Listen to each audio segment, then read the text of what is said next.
শুভ বন্ধুরা, আসসালামু আলাইকুম। বন্ধুরা, ভারতের প্রধানমন্ত্রী নরেন্দ্র মোদী আমন্ত্রণ জানিয়েছিলেন বাংলাদেশের বর্তমান প্রধানমন্ত্রী তারেক রহমান যেন ভারতে যান, কিন্তু না, প্রধানমন্ত্রী তারেক রহমান অত্যন্ত সুচতুরতার সঙ্গে ভারতের সেই আমন্ত্রণ প্রত্যাখ্যান করেছেন।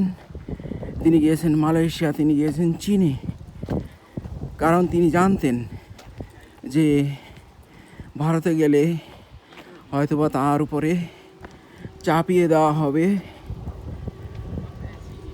স্বৈরাচারী শেখ হাসিনাকে, অর্থাৎ তাকে যেহেতু বাংলাদেশে নিয়ে গিয়ে রানীর মতো হেফাজত করে রাখা হয়, সেই ধরনের একটা দায়িত্ব চেপে দেওয়া হবে প্রধানমন্ত্রী তারেক রহমানকে।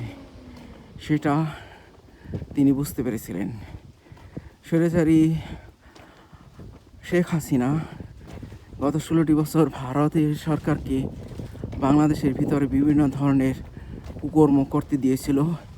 এর মধ্যে 1 নম্বর কুকর্ম হচ্ছে পিলখানা কুকর্ম।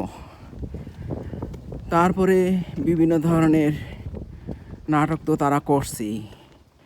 এই বাড়িতে ঠঙ্গি আছে, ওই বাড়িতে ঠঙ্গি আছে।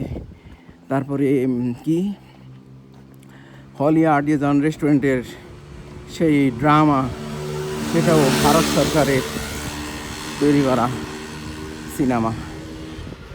এই সমস্ত সব কিছু করতে সুযোগ করে দিয়েছিল কে? 16 বছরের স্বৈরাচারী শেখ হাসিনা এবং তার সুযোগ্য পুত্র সজীব ওয়াজেদ পরাজয়, তার বোন শেখ রেহানা, তার ছেলে ববি, তারপরে হাসিনার মেয়ে পুতুল, এরা সবাই সুযোগ করে দিছিল। তা এখন কথা হইল যে আওয়ামী লীগ সরকার যেন আবার ক্ষমতায় আসতে পারে, সেই ধরনের সুযোগ ভারত সরকার খুঁজতেছে। আর সেজন্যই প্রধানমন্ত্রী তারেক রহমানকে আমন্ত্রণ দিয়ে নিয়ে গিয়ে তাকে তার হেফাজতের দায়িত্ব তুলে দিতে চেয়েছিল।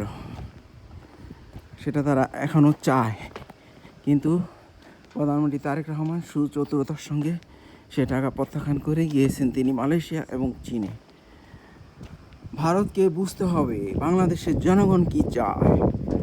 ভারত যদি মনে করে যে ভারত যা চাইবে তাই বাংলাদেশকে করতে হবে, তা হবে না।